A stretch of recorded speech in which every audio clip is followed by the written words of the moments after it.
José Ramón Gómez Besteiro dirixiu unha carta aberta á militancia en que afirma que non coñece detalles das denuncias internas sobre os presuntos acosos sexuais de Tomé. O líder socialista non aclara se as vítimas o informaron destes casos de acoso antes de presentar as denuncias, como difundiu o programa Código 10 nunhas capturas de pantalla. Nova derrota parlamentaria do Goberno. Desta volta, o Congreso dos Deputados tombou a senda de déficit por segunda vez. Igual que hai 2 semanas, PP, Vox e Junts votaron en contra. É o último trámite antes de que o Goberno presente os presupostos. Reforzar a estabilidade e competitividade do sector lácteo galego. Con este obxectivo e da unión de Clum e Leche Celta nace Corrural. O grupo lácteo con sede en Santiago prevé integrar 1.400 produtores de leite e un volume de negocio de 600 millóns de euros. Boas noites. José Ramón Gómez Besteiro asegura que non coñecía as denuncias contra Tomé a través do partido. O secretario xeral dos socialistas galegos referiuse por primeira vez nunha carta á militancia á situación do expresidente da Deputación de Lugo tras as acusacións de acoso sexual por parte de varias mulleres. É a primeira comunicación do líder socialista tras 2 días sen axenda pública. Asegura que non tiña constancia das denuncias contra o rexedor de Monforte a través da canle oficial do partido, pero non aclara se el ou a número 2 dos socialistas, Lara Méndez, foran informados por outra vía dos casos de acoso, tal e como reflicten as capturas de pantalla que difundiu o programa Código 10. José Tomé mantense como non adscrito na Deputación de Lugo e terá a chave nas votacións importantes. O BNG verán ten 3 asentos nesa Deputación, o PSDG-PSOE queda con 9, suman 12 entre os dous, os mesmos deputados que teñen os populares. O voto de Tomé, polo tanto, vai ser decisivo para aprobar orzamentos ou para escoller un novo presidente. Cando se escolla, porque polo de agora, el aínda non presentou a renuncia. Se Tomé tende a man a quen o suceda na Deputación. Vai seguir contando coa miña colaboración. As quinielas xa empezaron e soa con forza Carmela López, alcaldesa de Burela. Ali tamén goberna co BNG, que prefire non dar nomes. Non nos toca nos facer ese xogo de cartas. Pero os populares xa ven estratexia. José Tomé pretende seguir sendo o presidente da Diputación na sombra, co amparo do Partido Socialista. O mellor, di o BNG, sería que Tomé renunciara a súa acta. O que tiña que facer era dimitir de todas as súas responsabilidades. Sería o ideal, di Pontón, pero o PP pídelle que force a súa saída. E rompa dunha vez por todas co Partido Socialista, porque nos preguntamos que máis ten que pasar. Pero os nacionalistas non están polo labor de romper o bipartito na institución. Este tipo de comportamentos o que non poden empañar o labor que facemos. José Tomé tamén seguirá sendo alcalde de Monforte de Lemos, a pesar de que o PSDG lle pediu que renunciase á acta. Preguntaronlle ao rexedor de Vigo que opinaba disto. Seguramente lo mismo que usted. Yo estoy al lado de la petición del Partido Socialista. Y siempre al lado de las víctimas, siempre. Tomé, que xa se deu de baixa do partido, pretende arrastrar consigo os outros 9 concelleiros do PSDG que lle dan a maioría absoluta. Queren seguir gobernando como non adscritos na segunda cidade da provincia de Lugo. Os socialistas quedarían entón sen ningún representante na corporación. A resposta que está a dar o PSOE ante os presuntos casos de acoso sexual está orixinando malestar entre as mulleres socialistas. Nunha carta de Elena Valenciano publicada en El País, sinala que o silencio dos compañeiros non pode utilizarse para ocultar un problema que afecta a todo o partido. Valenciano asegura que hai compañeiros desgustados, pero dilles que fai falta algo máis. Cristina Narbona, presidenta do PSOE, falaba sobre este asunto.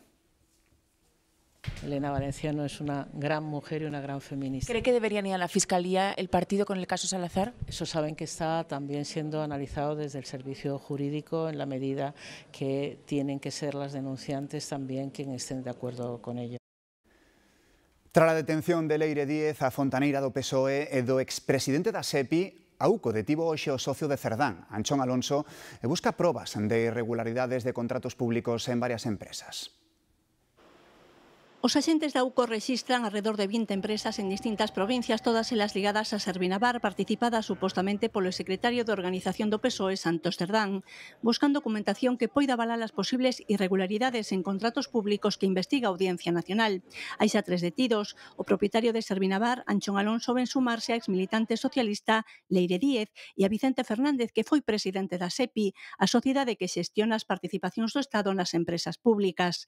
Era, ademais, home de confianza da vicepresidenta do Goberno, María Jesús Montero. Evidentemente, una persona que salió del Ministerio de Hacienda hace 5 o 6 años, no tengo ni idea de dónde trabaja ni es tampoco mi responsabilidad. O Goberno desvincúlase dos investigados, pero as causas xudiciais acumúlanse sen pausa. A unidade da Policía Económica rexistra a sede da aeroliña Plus Ultra con vínculos en Venezuela por un suposto delito de blanqueo de capitais. A compañía fora rescatada pola SEPI con 53 millóns de euros. Dentro do PSOE piden deixar actuar a xustiza. Ahora mismo Leire Díaz no tiene nada que ver con nosotros, eso es así. Por lo tanto, dejemos que la justicia establezca lo que ha sucedido. E din que o Goberno segue traballando. Seguiremos gobernando, claro. Pero os socios de investidura piden explicacións. El incendio es evidente que está arrasando ya con todo. La corrupción no puede permitirse. Es verdad que todos los días amanece con una noticia nueva y preocupa. O Partido Popular cree que o Goberno está noqueado. El Gobierno de Sánchez está literalmente volando por los aires. Y lo está haciendo por la explosión simultánea de toda su corrupción y de todas sus vergüenzas. E di que a única saída a esta situación é a convocatoria de eleccións. Mentres, o xuíz que leva o caso de Ábalos ordena abrir xuízo oral. O exministro Koldo García e Víctor de Aldama van ter que sentar no banco dos acusados polas presuntas comisións irregulares nos contratos das máscaras. En total, acúsanos de 7 delitos e impóñenlles unha fianza de 60.000 euros para garantir que fan fronte ás responsabilidades no caso de seren condenados.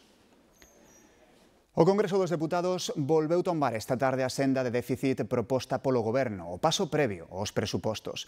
Igual que hai 2 semanas, PP, Vox e Junts votaron en contra. Neste segundo intento tampouco a apoiaron os deputados de Podemos, que se abstiveron. Con esta segunda votación quedan cumpridos os trámites previos aos orzamentos e o Goberno pode presentalos cando queira, pero co déficit imposto pola Unión Europea. A ministra de Facenda criticou os que reclaman presupostos, pero votan en contra deles. Solamente se puede explicar si hay un partido en esta Cámara o varios partidos en esta Cámara que estén instalados en el no por el no, que les da igual qué. Usted es la ministra que en más de 7 años solo ha sido capaz de hacer 3 presupuestos. Ha hecho más prórrogas que presupuestos. Y usted es la que nos hace pasar vergüenza en Bruselas porque es el único país que en el año 2025 no presentó el plan presupuestario y tampoco en el año 2026. Incomplir els acords té conseqüències i avui ho tornaran a notar. Ni objectius avui, ni pressupostos demà. Han cogido ustedes una costumbre preocupante, la costumbre de venir a este Congreso a perder. Terceira xornada da folga de médicos en protesta pola reforma do estatuto que prepara o Ministerio. O paro e as mobilizacións que comezaron o martes continúan ata mañá. Os médicos rexeitan as propostas do borrador sobre as súas condicións laborais. Piden menos carga laboral con menos gardas. A ministra insiste en que todos os cambios son positivos. Di que é un documento de mínimos que despois deben mellorar as comunidades. Yo no le pido a esos profesionales agotados, frustrados y maltratados que tengan que distinguir competencias, pero yo sí las distingo. Los sindicatos también las distinguen, también saben hasta dónde podemos llegar. Si en tu servicio faltan profesionales, tienes que ir a preguntárselo a la comunidad. Si tú estás haciendo 8 guardias al mes, te falta plantilla. Hoxe coñecemos máis detalles da fábrica de intelixencia artificial que vai empezar a funcionar o ano que ven en Santiago. É unha das 19 impulsadas en Europa pola Comisión e a galega estará centrada en buscar solucións para mellorar a saúde humana, animal e ambiental. A factoría porá supercomputadores e bases de datos ao servizo de empresas, administracións e investigadores que traballan para mellorar a saúde no seu conxunto. Ofrecerá gratuitamente algoritmos que axuden a fabricar medicamentos de precisión, detectar incendios ou biotoxina nas rías ou vixiar epidemias. Con los algoritmos, con la IA, al final podemos mejorar la salud del ciudadano del día a día que no sabe lo que es la supercomputación, pero que sepa que podemos mejorar las listas de espera. Permitirá optimizar mucho los procesos productivos y, en consecuencia, ganar competitividad. Alfonso Rueda destaca a aposta da Xunta pola innovación para garantir a soberanía tecnolóxica de Europa, atraer talento científico e impulsar a creación de empresas do sector. Hai cousas que eran impensables hai moi pouco tempo que se puderan facer aquí e agora o estamos facendo e podémoslo facer moito máis hacia o futuro, competir con sitios nos que hai pouco tempo nin se sabía, nin sonaba o nome de Galicia. Ahora só teñen que terlo en conta como un moi serio competidor. Xunta, Comisión Europea e Goberno invisten neste proxecto 82 millóns de euros. Pendentes a restora de Bruxelas, alí decídese canto imos poder pescar o ano que ven. A Comisión propón aumentar as cotas de pescada e recortalas de abadexo, xarda e lirio. Consellería e sector da pesca tentan minimizar eses posibles recortes. María. Sí, de feito, Galicia insiste en que as cotas que se barallan son totalmente inasumibles e prexudiciais para o país. Así o transmitiu hoxe mesmo aquí en Bruxelas a conselleira do Mar. Sobre a mesa, esos recortes propostos serían de ata un 70% para a xarda, un 41% no lirio e un 26% para o abadexo. Unhas 3 especies das que dependen moitas embarcacións na nosa costa, tanto de diferentes artes como tamén espalladas por diferentes zonas da nosa costa. A Marta Villaverde, a conselleira do Mar, insiste en que esas cifras deben ser menores para paliar eses recortes, porque de aplicarse estas medidas suporían perdas dun 65 millóns de euros para a frota galega. E de momento pouco máis trascendeu sobre as cotas asignadas ao Atlántico, que é o que nos afecta. O que si soubemos é que hoxe, neste primeiro día de Consello de Pesca, xa houve unha reunión formal entre España, a presidencia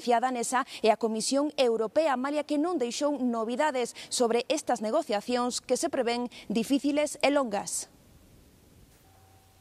Grazas, María, por unha xornada maratoniana. O sector lácteo galego será máis estable e eficiente gracias á unión de Clun e Celta. Gloria Valela. Lácteo, bautizado como Corrural, aspira a ser a terceira industria que máis leite recolle na comunidade.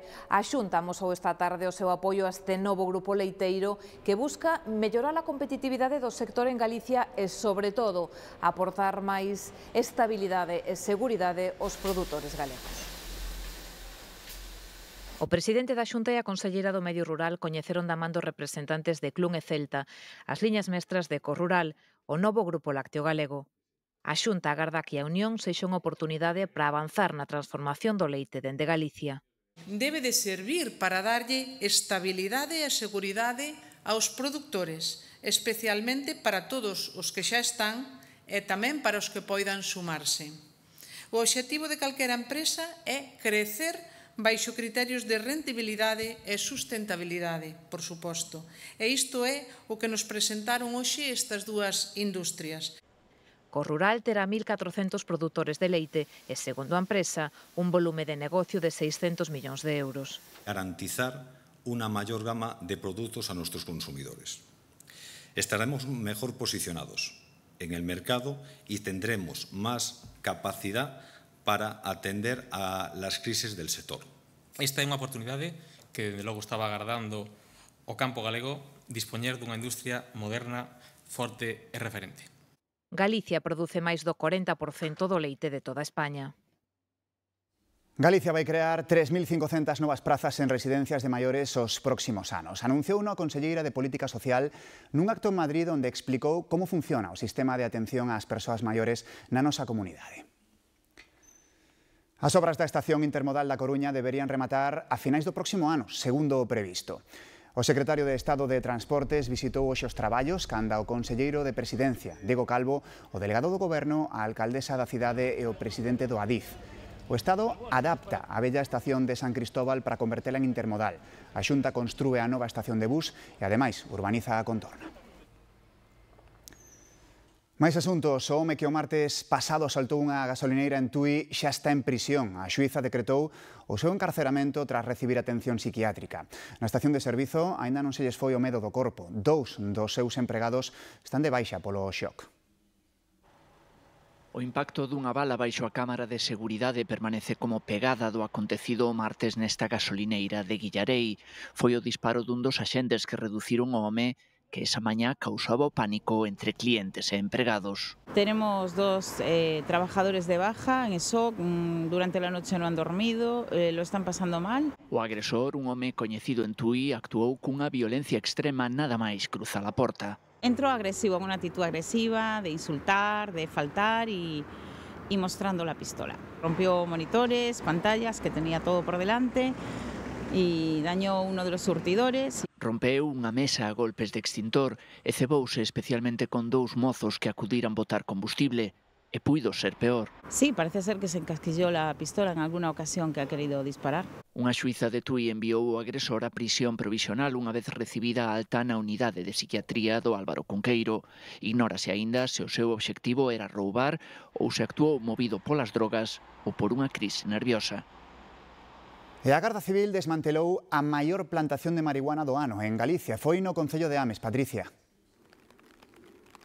Si foi nesta casa, nunha finca en aparente estado de abandono, onde se agochaba esta xigantesca plantación de marihuana, das máis grandes desmanteladas en Galicia. Os axentes sorprendeulles o nivel de complexidade da instalación, atoparon máis de 200 lámpadas, 50 ventiladores, transformadores e tamén dúcias de bidóns de fertilizante líquido. Con todo, alimentaban case 3.000 plantas de cannabis, 300 kilos de marihuana que no mercado poderían chegar a máis de medio millón de euros. Detiveron a unha persoa como responsable desta plantación a que lle atribúen 2 delitos, un contra a saúde público e outro de fraude no fluido eléctrico. Grazas, Patricia. E a policía detivo 2 homes pola agresión dun camareiro nun pub de Santiago. Este que van ver é o resultado. Segundo relato ferido, mallaron nel sen discusión previa, despois de que lle chamara a atención a 3 rapazas que levaban moito tempo metidas nun dos baños do local, o que habitualmente utilizan os traballadores. Os 2 detidos destrozaron mobiliario do pub e, segundo o camareiro, fixeron comentarios homófobos en varias ocasións. A costa de Pontevedra está arestora en aviso amarelo por acumulación de chuvia. Ali está Demetrio Morenza. Hola, Demetrio. Unha chuvia que se empeza a notar que vai agora con máis insistencia, un aviso que se mantén, como decíades, na costa de Pontevedra, que se estende tamén á Costa da Morte. Con todo, a situación máis complicada será mañá e pasado mañá, porque ese aviso será laranxa en todo o litoral de Galicia. A unha semana do comezo do inverno é tempo de recoller as verduras de temporada, como as navizas ou repolos, pero tamén é momento de plantar na horta aqueles cultivos máis resistentes ao frío, como o caso dos allos. Remata o outono e é tempo de apañar as chamadas verduras de inverno, como as navizas, as coliflores ou os repolos presentes xa nos mercados de todo o país. Pero non só é época de recolleita, senón tamén de plantar na horta os cultivos máis resistentes ás xeadas. Trátase dos allos e tamén dos sementeiros para as cebolas. O allo, bueno, sabedes que é en bulbiño, é unha planta que a germinación é moi boa con estas temperaturas, funciona moi ben, para que despois, bueno, cando chegue o momento da primavera xa estea formado e xa siga o proceso de criar o bulbo. Despois a cebola sí que sería para facer o trasplante dentro de 3 meses aproximadamente, onde agora estaríamos formando a planta. No referente aos cultivos de interior, tamén vai tocando preparar os sementeiros pros tomates ou pros pementos. Iso sí, débese facer nos invernadoiros para que as sementes non se danen co frío. Dentro de 10-15 días aproximadamente xa poderíamos empezar a facer algún tipo de semilleiro, ben xa de tomate, de pimento, sempre en interiores e con temperaturas agradables para que poda xerminar esa planta, para que despois na primavera teñamos formado as plantas. Poderíase facer tamén un pouquiño de chícharo. En calquera caso, compre ter en conta que os últimos invernos foron máis chuviosos e de temperaturas máis suaves. O chocolate é un dos produtos que máis encareceron nos últimos anos e tal vez por iso tamén dos que máis se furtan dos supermercados en Galicia. Nalgúnas tendas están tomando medidas. O dos chocolates no súper é o corredor da tentación para os larpeiros e semella que agora tamén para os alérxicos a pasar por caixa. Nalgúns supermercados, tamén galegos, os furtos deste produto leváronos a poñerlle alarma. Metido en cajas de seguridad con alarma. Todo. Con cajas de seguridad con alarma. Os clientes, sobre todo sorprendidos, porque malia que os prezos subiron, hai produtos máis caros no súper. Me parece una locura que lleguemos a esto. Me parece increíble que la gente robe el chocolate, la verdad. Es increíble, no sé. Xa pasara co aceite, antes co polvo e mantense noutros artigos como queixos ou bebidas alcohólicas.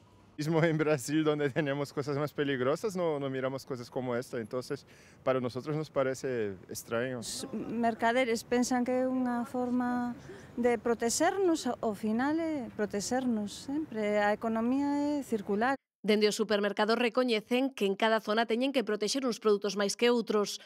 2 de cada 3 furtos son cometidos por autores reincidentes. Seguimos en modo larpeiro, falando dunha sobremesa de Nadal que é de orixe italiana, pero que cada vez está máis presente nos fogares galegos. Obradoiros e pastelerías traballan estes días na elaboración do tradicional panetone. No obradoiro do mestre pasteleiro Pablo Morales, a actividade frenética do forno están a sair os seus panetone. Por peso y por carga y por toda la mantequilla, yema, la humedad que tiene, ser tan tierno, si no se pone así lo que haría, se nos cogería para abajo. Previamente xa foi feito un longo proceso de 30 horas en 3 fases que implica o boleado e amasado, entre as variedades de froitas, chocolate, de pistacho ou caramelo. Non falta a innovación que comparte co chef do restaurante Pracer a través do grupo Coruña Cociña. Por tercer año un panetone fusión, ¿no? Donde él aplica sabores técnicas de Pracer, pues como la brasa, cacahuete, caramelo, y yo pues innovo en la masa del panetone. A hora de consumilo, aconsella ter en conta siempre con un cuchillo de sierras básico para que el panetone no rompa la estructura. El panetone tiene que tener esta miga húmeda. Una masa como el panetone tiene que estar temperada para que tenga esa textura y se vean todos los aromas. Muy importante, pues meterlo en un sitio, una habitación cálido, 22, 23, 24 grados. E xa está listo para ser degustado só ou en compañía. No Concello Ourensán de Barbadás teñen un curioso xeito de festexar estas datas. Unha funeraria da vila sortea dende hai xa uns anos un cadaleito cheo de agasallos, a modo de cesta de Nadal. O ataúde está incluído se o afortunado o quere. Cando empeza a chegarse o Nadal, en Barbadás dan por feito que a funeraria da vila armará a súa peculiar cesta. Xa as datas anteriores xa me van preguntando se vou poñer ou non, entonces, bueno, xa é casi tradición, pero, bueno, é unha forma diferente de facerlo. Esa forma diferente de facelo consiste en encher un cadaleito con doces, licores e artigos habituais dunha cesta de Nadal. A maiores, este ano esta inclúe, entre outras cousas, unha cafeteira, un patín eléctrico, unha consola de videoxogos ou un televisor. Un contido valorado en 2.300 euros, cada leito á parte. En anteriores edicións nadie levou. Nos, a ver, en principio non incluímos o ataúde, pero, bueno, sempre dicimos o mismo. Se o capricho é moito, pois bueno, que o leven. Tampouco lle vamos poñer maior problema. A originalidade da proposta fai que as 500 rifas de 10 euros que poñen á venda a beneficio dun club deportivo local teñan cada vez máis demanda. Bueno, o obxectivo é, como sempre digo, participar cos veciños pois, de unha maneira diferente, que sepan que estamos aquí, e o recaudado pois, será ingresado ao clube de baloncesto que temos aquí no barrio. A moañesa Boiza ten novo single, Valiosa, no que conta ca colaboración de moitas caras coñecidas do mundo do hip hop e do jazz, con especial protagonismo para Alana Sinki, corista de Jorge Drexler. Boiza e Alana, dúas das voces máis singulares da escena, integran neste tema elementos afrolusófonos e unha ollada que conecta co rhythm and blues. E da música, o cine. Vigo acolle a esta hora a preestrea de Rondallas, unha película que aborda este fenómeno cultural a través dunha comedia vitalista. O filme conta ca participación da Televisión de Galicia. Iván. Despois dunha traxedia no mar, a recuperación dunha bella rondalla para enfrontarse ás vilas veciñas é o estímulo que une a todo un pobo para sair adiante e recobrar a ilusión. É a historia que conta a película de Daniel Sánchez Arévalo, unha película con participación desta casa da Televisión de Galicia que ten a Javier Gutiérrez e María Vázquez como protagonistas. Trátase dun elenco 100% galego onde podemos atopar outros actores como Carlos Blanco, Xosé Antonio Touriñán, Judith Fernández ou Tamar Novas, entre outros. Con epicentro na Guarda, esta película foi rodada en diversos puntos da provincia de Pontevedra. Rondallas, que, como decimos, nestes momentos está preestreando en Vigo, chegará aos cines o 1 de xaneiro. Temos unha nova de última hora. Unha persoa faleceu e outras 3 resultaron feridas nunha colisión entre 2 vehículos ocorrida esta tarde en Redondela. O GES de Mos tivo que excarcerar a 2 dos implicados. E marchamos cunha proposta, a dun paseo pola Lúa, seguindo as últimas pegadas que o home deixou ali, as da misión Apolo 17, no ano 72, a última vez que pisamos o noso satélite. Unha misión cargada de simbolismo e que ofreceu ao mundo unha das imaxes máis fermosas do noso planeta, a bautizada como a bola azul, o noso planeta desde a Lúa. Pero a misión tamén achegou información relevante. Apañaron na Lúa 115 kilos de rochas e materiais que aínda hoxe contan cousas novas do satélite. Este mesmo ano, grazas a que seguen investigando e analizando eses fragmentos que trouxeron, podemos poñerlle data a cando se formou a Lúa. Ten 4.460 millóns de anos. E igual non o saben, pero a Lúa é un anaco da Terra. O chamado grande impacto fixo saltar un fragmento da Terra e ali quedou, como a Lúa. Volvendo a esta histórica misión tamén deixa unha anécdota. Eugene Cernan e Harrison Schmitt cantando mentres dan o último paseo lunar na historia. O último, o de agora. As noites.